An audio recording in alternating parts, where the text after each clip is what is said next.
Depuis le 25 janvier, les proches et la famille de Siem Belouamia, lycéenne de 18 ans, étaient dans l'attente de nouvelles concernant la jeune fille, qui avait disparu.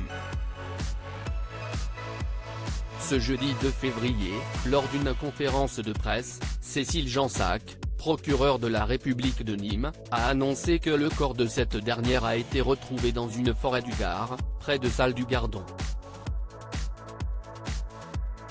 De quoi malheureusement mettre fin aux espoirs de ceux qui connaissaient la victime, à l'instar de deux de ses amis d'enfance.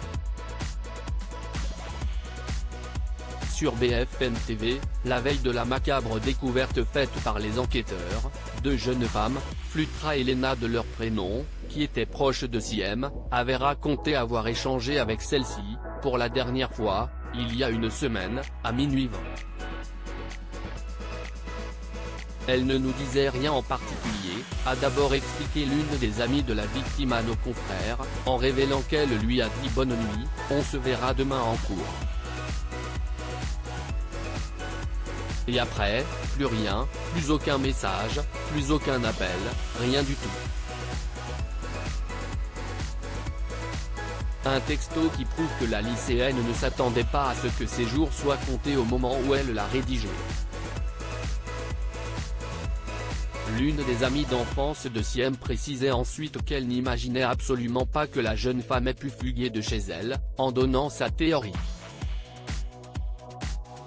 Une jeune femme qui n'avait aucune mauvaise fréquentation, je suis avec elle tous les jours, on a tout partagé ensemble et je n'ai rien vu de suspect qui aurait pu laisser penser qu'elle comptait abandonner sa famille, note de la rédaction.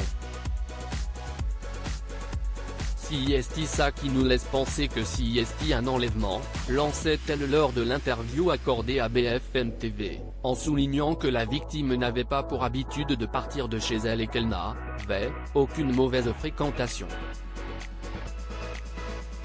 On avait des projets.